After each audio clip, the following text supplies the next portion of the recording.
Number 10. Nuclear submarine graveyard.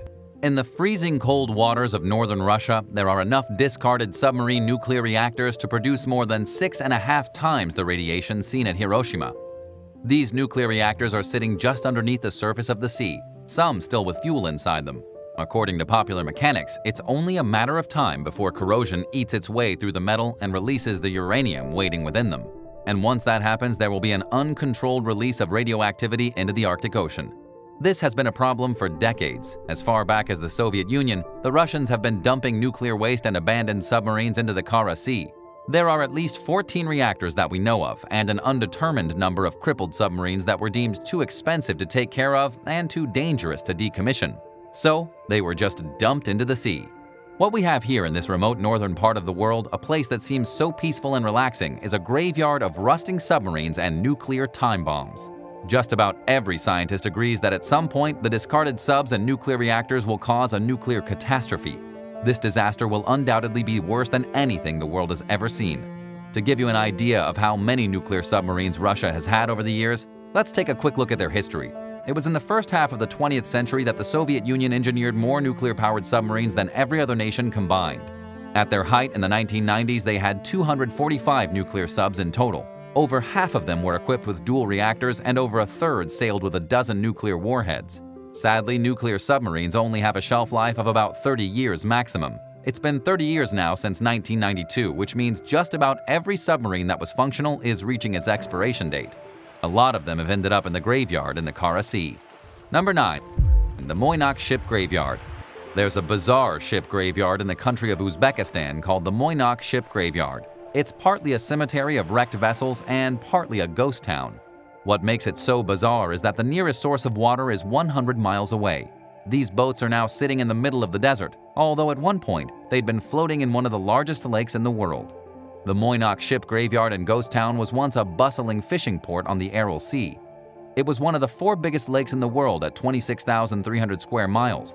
But when the rivers that fed the lake were diverted on purpose to irrigate crops, the lake dried up. Now it's nothing but a desert, with the hulls of ships disintegrating in the scorching heat as they sit upright in the sand. To give you an idea of how damaging this was, scientists consider the extinction of the Aral Sea to be one of the most catastrophic environmental disasters in human history. All the fish died, every town on its shores was abandoned, and the Aral Sea is now known as the Aralkum Desert. This was all done so that Uzbekistan could water its cotton fields and prop up its cotton industry. Number 8. Cruise Ship Graveyard. Turkey is home to a ship graveyard on their east coast, a strip of shoreline where huge luxury cruise liners sit broken and waiting to be turned into scrap metal. While there's always been a lot of business for the cruise ship graveyard, the COVID-19 pandemic made business really pick up. Once everyone was too terrified to get on a boat with hundreds of strangers, the cruise industry crashed. And when it crashed, the boats had to be scrapped. The Cruise Lines International Association predicted that the global cruise line industry would lose about $115 billion. At the ship graveyard of Aliaga, workers prepared in the early days of the pandemic to scrap over 1 million tons of metal. Ships abandoned here are stripped down, and 98% of the vessels can be turned into scrap metal. Things like life jackets and whatever else is left over is then sold off to the highest bidders. Some of the most famous cruise ships in the world met their death here, like the Sovereign of the Seas and Carnival Fantasy, some of the biggest mega cruise ships ever built. In 2022, the cruise industry made a huge comeback after the pandemic, but the ship graveyard of Aliaga is still in business and still booming. Number 7. Alang Shipbreaking Yard. The biggest shipbreaking yard in the world is located in India. The Alang Shipbreaking Yard can be found on the Gulf of Khambat and is responsible for recycling roughly half of all the ships salvaged on the planet, which is an immense number of boats. The shipyard was established in 1983 and is worth somewhere around $110 billion today. It's made a fortune by taking ruined vessels and turning them into profit. The facility itself consists of 183 individual breaking yards. These yards are positioned along a strip of coastline nearly 10 miles long. When ships are no longer needed and are ready to be scrapped, they're towed here and then left to the salvagers. Supertankers, ferries, container ships, ocean liners, and nearly everything that floats is brought here to die. The boats are brought onto the beach and stranded. At any point in time, this place is a ship purgatory, with boats spread out along the coastline waiting to be stripped apart. Manual laborers wait for the tide to go out, then hurry down to the beached boats with their tools. They dismantle each ship as they go like an army of hungry ants, salvaging anything of use and scrapping the rest. At the shipyard's height in 2011 and 2012, they processed 415 vessels. One of the most famous boats they ever took apart was the Seawise Giant in December of 2009, which was the longest ship ever built. Number 6. Bikini Atoll. Bikini Atoll is a small cluster of 23 islands in the South Pacific, and the whole place is considered a ship graveyard by the U.S. Navy. Some of the most important ships that fought in World War II are currently sitting at the bottom of the lagoon here, but not because they were casualties of war. Most of the ships lying dead at the bottom of Bikini Atoll were used as target practice for nuclear bombs.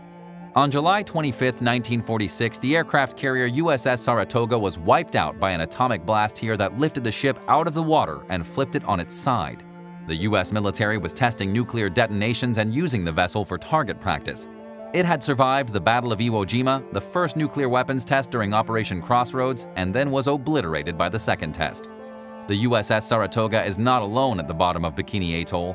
The target fleet during the nuclear tests of 1946 included 4 battleships, 2 aircraft carriers, 11 destroyers, 2 cruisers, 8 submarines, and 3 captured enemy ships. The most famous enemy ship blown up here was the Japanese battleship Nagato. It currently lies upside down in the lagoon with all the other ships in the graveyard. Do you think nuclear testing should still be allowed for the U.S. Navy? Let us know in the comments below, and don't forget to hit that subscribe button. Number 5. Fleet of the Outer Banks.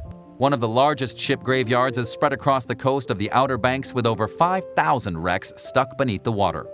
For centuries, boats off the coast of North Carolina have been getting caught in storms and broken on sandbars. The Diamond Shoals near Cape Hatteras have caused the loss of at least several thousand ships since record-keeping began in 1526.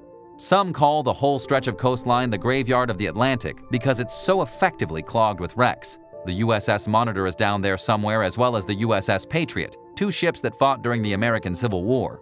The pirate Blackbeard also crashed his flagship, the Queen Anne's Revenge, here in 1718. For nearly 500 consecutive years, boats have been lost from Cape Lookout to Cape Fear, and as far north as Chicamacomico and Bodie Island. However, by far the most notorious place is Cape Hatteras. This was the toughest part of the coast to navigate for ancient seafarers and early settlers. There are so many shipwrecks close to the beach that many of the earliest residents here made their livelihood from scavenging shipwrecks or even tricking ships into their own destruction.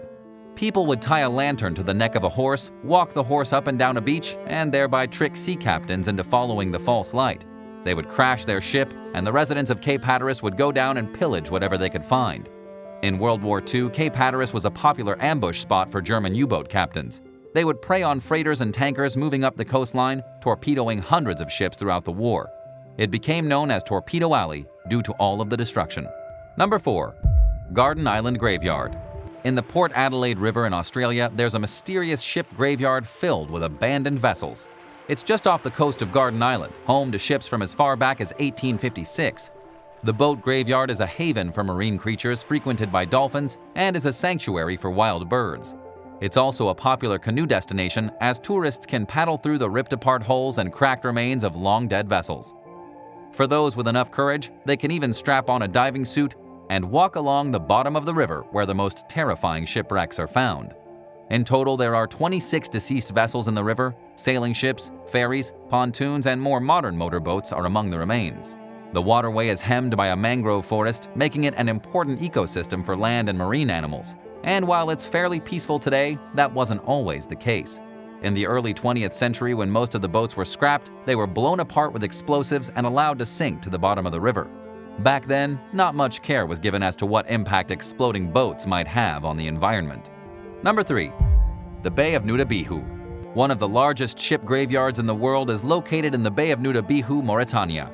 From the city's coastline, you can see giant rusting ships in every direction you look. These vessels have been there for decades, most of them abandoned illegally because it was too expensive to properly dismantle them. The city of Nouadhibou, while extraordinarily beautiful, is also poor with few employment opportunities for its citizens. Because of its economic hardship and widespread corruption, ship owners have been able to pay bribes to abandon their unwanted vessels in the bay. This was particularly prevalent in the 1980s, with everything from fishing trawlers to naval cruisers being dumped in the shallow bay amidst the coral. There are over 300 ships here and potentially more that remain hidden under the surface of the water. Despite the concern of environmentalists that toxic oils and paint will seep into the waters of the bay and pollute the natural ecosystem, the wrecks have done wonders for fish. They've managed to provide new habitats for marine creatures, giving the fishing industry in the city a big boost. They might leak some toxic materials, but the fish seem to appreciate the housing, and the shipwrecks are slowly becoming part of the bay. Number 2. Landévennec. In Landévennec, France, there's a graveyard of warships from the Cold War. The graveyard is positioned in a bend of the River WWII, a special chunk of water where the depth is always 33 meters no matter how high the tide. The nearby hills block out the wind, and so the water is always eerily calm. However, underneath the surface, there are the rusty and ugly remains of long-lost naval vessels. The naval history of this particular stretch of river on the coast of France goes back to 1840. At this time, the first naval station was built here and manned by about 200 sailors. During World War II, the base was taken over by Germans. Then, after the war, a lot of ships were decommissioned and used as breakwaters to protect the coast. During the Cold War, French naval vessels that weren't needed anymore were brought here and mothballed. Number 1. The Tugboat Graveyard. Off the coast of Staten Island, there's a tugboat graveyard with roughly 24 busted ships slowly decaying. The ships are located between Staten Island and New Jersey in the Arthur Kill Waterway. This is where the WWII Marine Equipment Company has been busy over the last 100 years dismantling ships from what had once been a pretty bustling coastline. New York isn't quite as active as it once was with boats, but there's still a steady stream of salvage work for the company. There's almost too much work, and tugboats and small harbor ships have been accumulating on the shores for decades. There just isn't the manpower or desire to get rid of everything. What's happened is that a tugboat graveyard has inadvertently formed here, and it looks like a mass of floating garbage. The waterway is already polluted, and the tugboat graveyard just makes it look worse. Although these were once seaworthy boats, they've now turned the water into a sloppy soup of metal parts and chunks of wood. Number 8. Al Quwain Mystery Plane.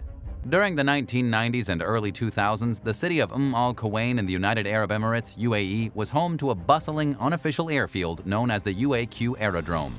One morning in 1999, a Soviet-era Ilyushin IL-76 cargo plane appeared on the ground out of nowhere. No one seemed to know where the 153-foot-long plane had come from, and it remained firmly parked in place even after the airfield closed in 2009. Records showed that after the Soviet Union collapsed, the Russian Air Force continued to use the aircraft until 1997. It subsequently changed hands between a few obscure airlines, including AirSes and Centrafrican Airlines. Both had ties to a notorious Russian arms dealer named Viktor Bout, who was banned from entering the UAE in the early 2000s. He's currently serving a 25-year sentence at a federal prison in the U.S. for conspiracy to kill American citizens and officials and aiding a terrorist organization. But the exact story behind how one of his shady airline's planes ended up parked at a small airfield in the Middle East remains a mystery.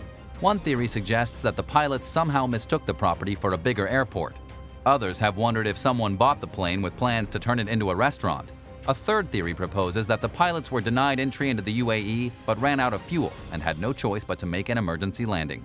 The rusting eyesore was finally dismantled in 2022. A guard who was keeping watch over the demolition refused to give details to reporters beyond confirming that the aircraft was being destroyed. Unfortunately, there's a good chance that the circumstances leading up to the plane's arrival at Al Quwain will remain forever shrouded in mystery. Number 7. MS Cabo Santa Maria. Located west of Africa's mainland in the central Atlantic Ocean, Cape Verde is an archipelago consisting of 10 volcanic islands.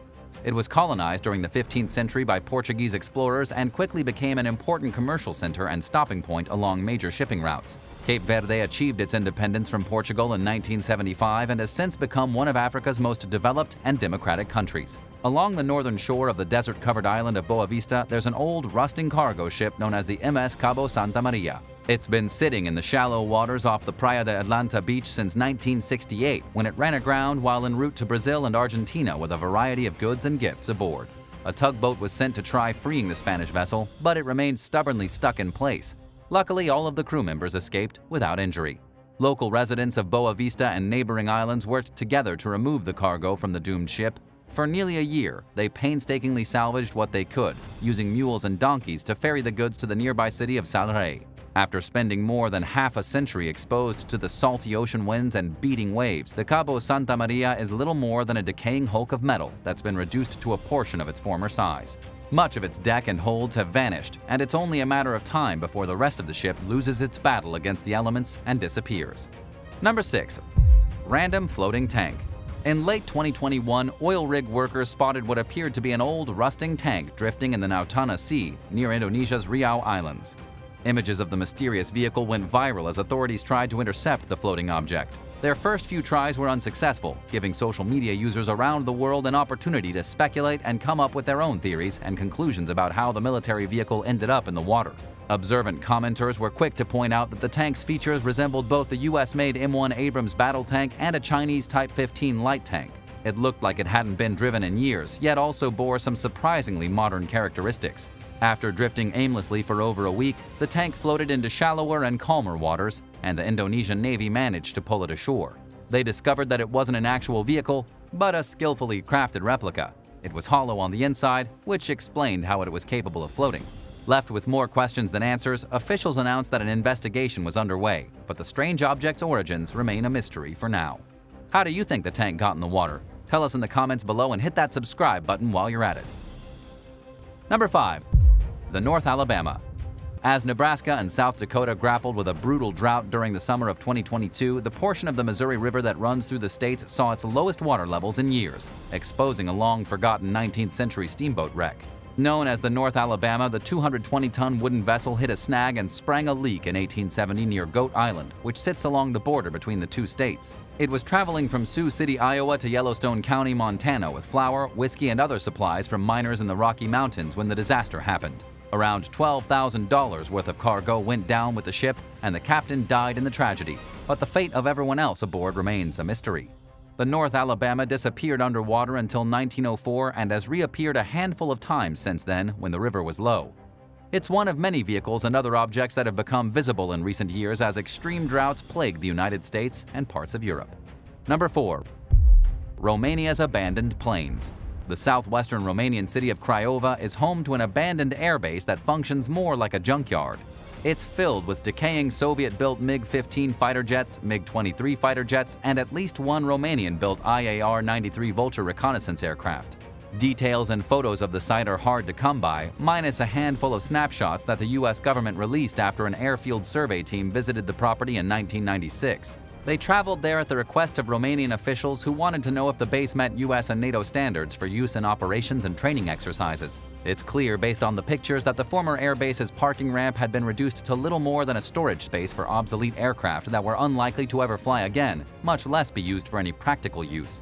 The outcome of the meeting is unclear, but if the base had been put back to use, there would likely be more information available about it. So it's probably safe to assume that the site remains disused and largely forgotten about. Number 3. Željava Air Base. From 1968 to 1992, a top-secret underground airport operated along the border between the modern-day countries of Croatia and Bosnia and Herzegovina. Known as Željava Air Base, it was built into a mountain and was once Yugoslavia's largest airport and military base, and among the biggest facilities of its kind throughout Europe. The property saw some of its heaviest use in 1991 during the Yugoslav Wars. When the Yugoslav People's Army withdrew, they blew up the runway and parts of the tunnels to prevent Croatian and Bosnia-Herzegovinian forces from utilizing the base. Tons of explosives were used, shaking the city of nearby Bihać. Some residents even claimed that they could see smoke rising from the site for 6 months after the destruction occurred. While some local law enforcement agencies continue to use the former base for training purposes, the property is still littered with landmines and it's considered unsafe for visitors.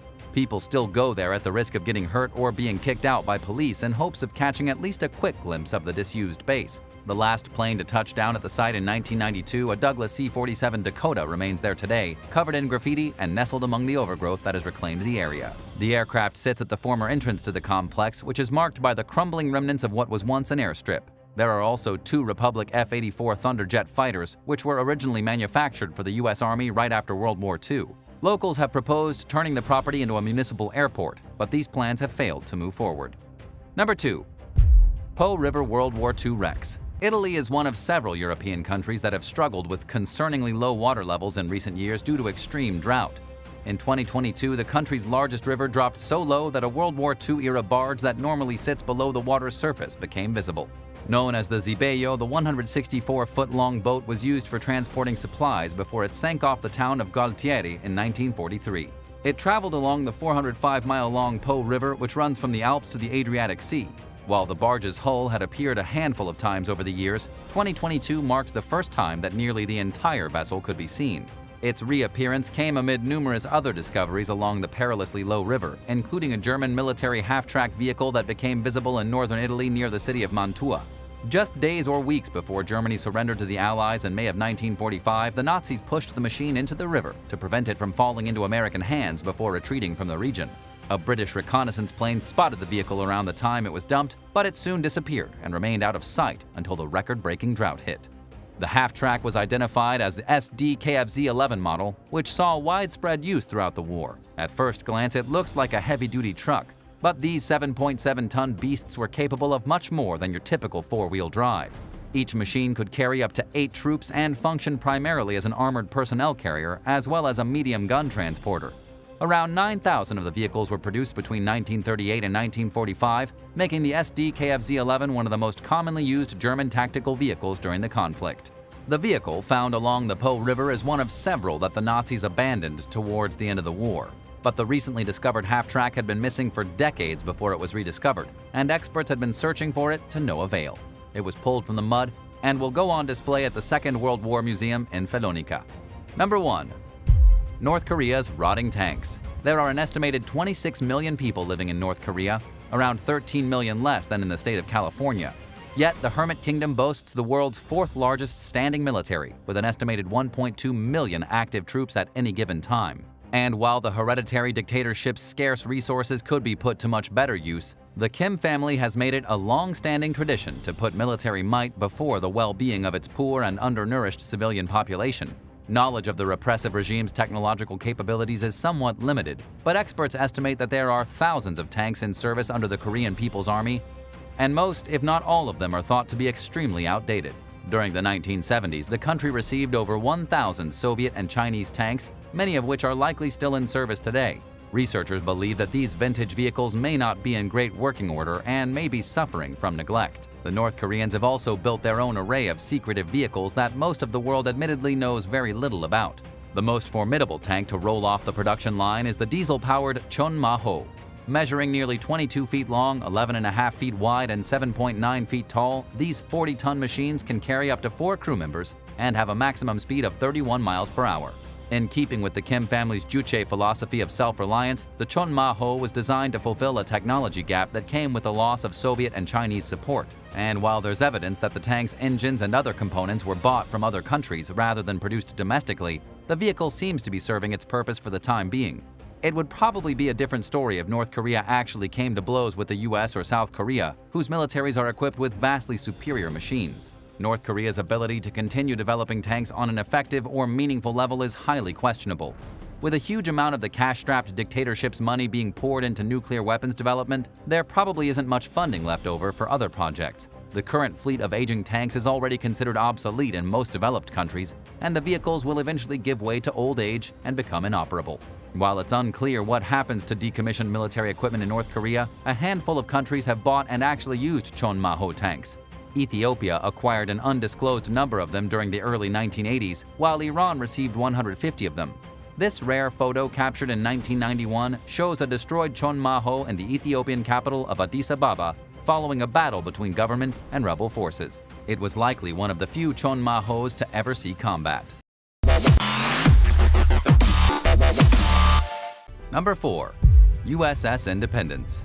At a depth of 2,600 feet, 30 miles from the coast of San Francisco, California, lies the underwater grave of a famous American aircraft carrier named the Independence. The USS Independence was the first of a new class of carriers created from converted cruiser hulls. It was built in 1942 in New Jersey with speed in mind. The modern carrier started service as a ship in the middle of World War II in January 1943. The Independence then joined the USS Essex and the USS Yorktown for a deadly attack on Marcus Island immediately immediately after landing in Pearl Harbor, Hawaii in July 1943. Later, the ship took part in the assaults on Okinawa, Tarawa, Luzon, and Rabaul. As the war came to an end, Operation Magic Carpet saw the Independence bring veterans from the Pacific Front home safe. It was honored for destroying the Japanese battleship Musashi during the Battle of the Philippines and was awarded 8 battle stars for its service. The vessel served as a target ship for Operation Crossroads atomic bomb testing at Bikini Atoll in the Marshall Islands before getting decommissioned in August 1946. The Independence was less than half a mile away from Ground Zero on July 1st and July 25, 1946. It was severely burned, heated, and exposed to radiation, but managed to avoid sinking, for now at least. The destroyed ship was then hauled by the U.S. Navy back to San Francisco for cleaning and repairs. But on the way, it was destroyed off the coast of San Francisco in 1951, and she met her watery demise. 64 years later, in March 2015, the Independence's crash site was officially located by the Naval History and Heritage Command, Ocean Exploration and Research, and Office of National Marine Sanctuaries.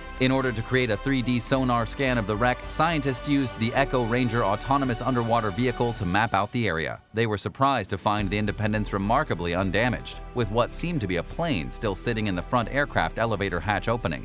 Number 3. USS Tang. On the night of October 24, 1944, a huge convoy of Japanese tankers and transports were being shadowed by a U.S. Navy submarine called the USS Tang in the Taiwan Strait. As Tang cruised on the surface, its crew chose 3 targets to assault. Tang was, by this time, on its 6th war patrol. For each target, it launched 2 torpedoes. The sub managed to sink one and damage the other. The abrupt explosion of a third vessel, a destroyer that has sped up to engage Tang, may have been caused by one of Tang's stray torpedoes or by friendly fire from other Japanese ships nearby. Tang doubled back to destroy the damaged tanker after the initial blaze with the final 2 torpedoes it had. It launched its last shot at 2:30 a.m., but something went wrong. As it rotated to face Tang, the torpedo suddenly broke the surface. The bomb hit Tang's torpedo room 20 seconds later. The most productive submarine in U.S. Navy history met a terrible and undeserving demise in this freak accident.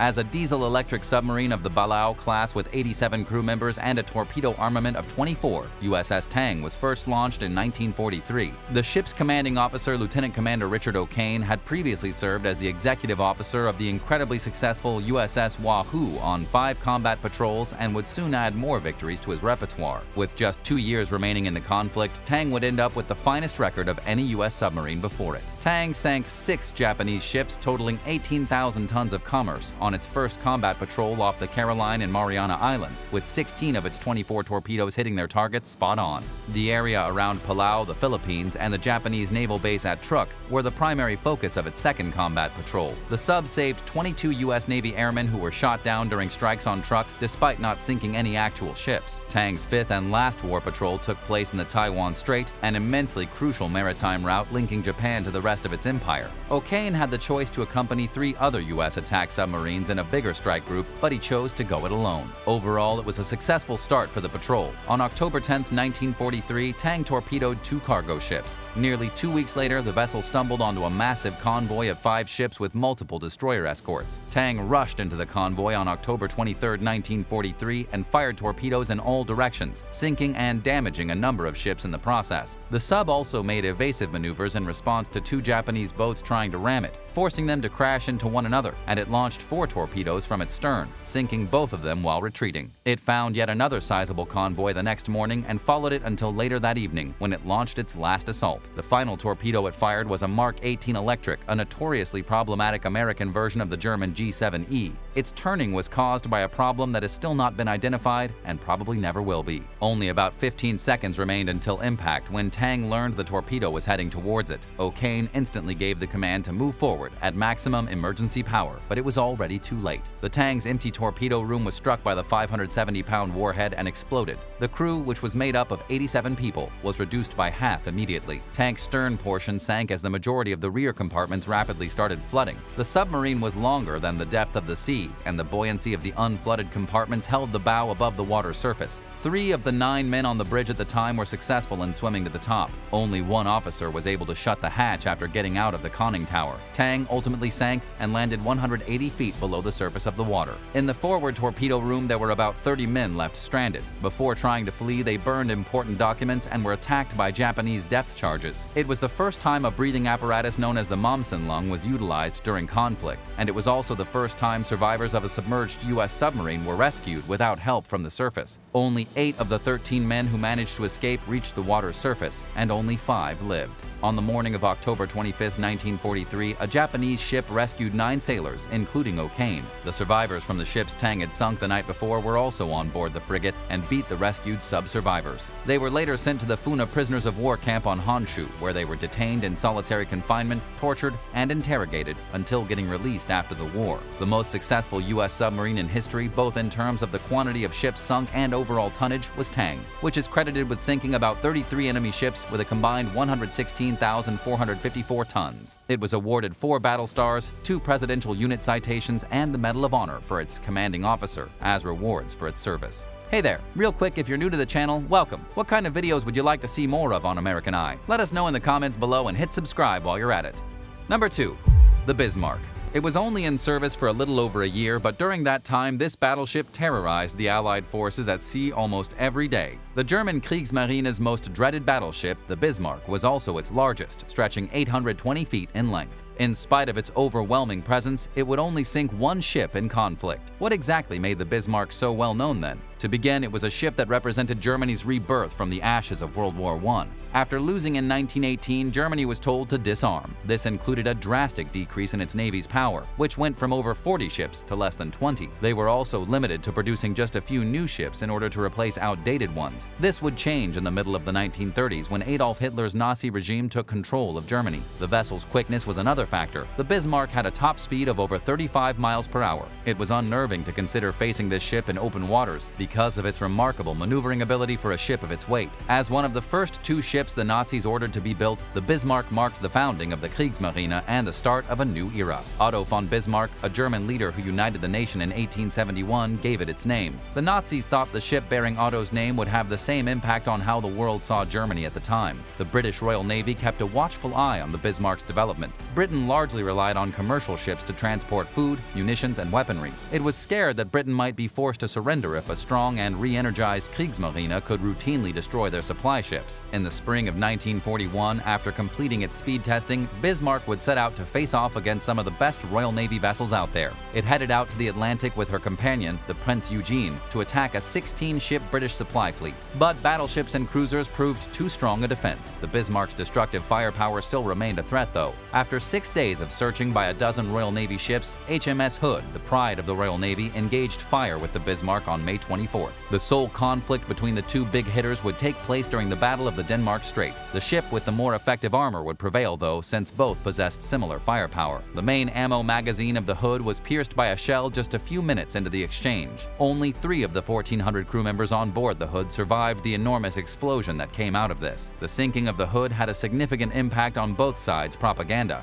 Germany could brag about sinking the ship that had been hailed for over 20 years as the most powerful vessel in the world. There was a sense of, and then a need for, vengeance in Britain. Bismarck needs to be destroyed was the ultimate message. The Bismarck started its final day at sea on May 26th. Torpedoes thrown by swordfish planes damaged the rudder, triggering a combination of aerial and naval strikes. As a result, it began to circle incessantly. British and Polish ships kept launching torpedoes, badly damaging the ship while the crew frantically tried to fix the issue. The Royal Navy then advanced for the kill the next morning. Battleships HMS Rodney and HMS George V started firing at 8:47 a.m. The 2 would gradually destroy the Bismarck's main weapon compartments. All 4 of the guns had been rendered inoperable by 9:31 a.m. The heavy cruisers Norfolk and Dorsetshire immediately joined HMS George V in opening fire with all their strength. By 10:40 a.m. in the end, the Bismarck sank. Almost 2,000 of the 2,200 crew members aboard died and sank along with the ship. The ocean's most dreaded ship was no longer a threat. The Royal Navy finally got revenge for the Hood's loss and dealt Nazi Germany a huge strategic and moral blow. Number 1. The Yamato. Built for the Imperial Japanese Navy a bit before World War II, Yamato was the head ship in her class of battleships. She and her sister vessel, the Musashi, were the biggest and most heavily armed battleships ever constructed, displacing close to 72,000 tons at full load and equipped with 9 18.1-inch Type 94 main cannons, the largest weapons ever installed onto a warship. Yamato, which takes its name from a historical Japanese province, was created to compete head-to-head with the United States, Japan's main Pacific foe, and its far superior carrier battleship fleet. She was officially commissioned in late 1941, a week after the assault on Pearl Harbor, after having first been put down in 1937. She served as the combined fleet's flagship during 1942, and in June of that year, Admiral Isoroku Yamamoto oversaw the fleet from her bridge during the Battle of Midway, which dealt a crushing loss for Japan. In early 1943, Musashi assumed command of the combined fleet, and Yamato spent the rest of the year responding to American threats by traveling between the key Japanese naval bases in Truk and Kura. An American submarine sank Yamato in December of 1943, creating a need for repairs in Kura, where she would also get an upgrade with more anti-aircraft weapons and radar in early 1944. Yamato was present at the Battle of the Philippine Sea in June 1944, but did not take part in any fighting. The vessel was dispatched to confront American forces occupying the Philippines during the Battle of Leyte Gulf in October 1944, and this was the only instance she ever fired her main guns against enemy targets. In the Battle of Samar, they came upon a light escort carrier group of Task Force 77 of the U.S. Navy, Taffy 3, and threatened to sink American troop transports. After getting convinced by American airstrikes that they were up against a fierce U.S. carrier fleet, the Japanese turned around. As a result of the significant shift in the balance of naval strength in the Pacific during 1944, Japan's fleet was left severely decimated and hindered by serious fuel shortages in the home islands by the start of 1945. In an effort to stop the Allied advance, Yamato was sent on a one-way mission to Okinawa in April 1945. She was instructed to beach herself and defend the island until she was destroyed in a suicide mission. U.S. submarines and planes discovered the task force south of Kyushu, and on April 7, 1945, American carrier-based bombers and torpedo bombers sank her with the deaths of a majority of the crew. Ever since they were built, Yamato and her sister Musashi have had a lasting influence on Japanese culture. Because of their size, speed, and strength, the battleships epitomized Imperial Japanese naval engineering and clearly demonstrated Japan's will and ability to protect its interests against the Western powers, particularly the U.S. Some Japanese people believed that their nation could never fall as long as Yamato could still fight because of the ship's symbolic power. Years after the war, Japan remembered Yamato in a number of ways. Her name became a symbol for the fall of the Japanese Empire, since Yamato was historically a poetic term in Japan's history. Thanks for watching. Which of these ships impressed you the most? Let us know in the comments, and don't forget to subscribe.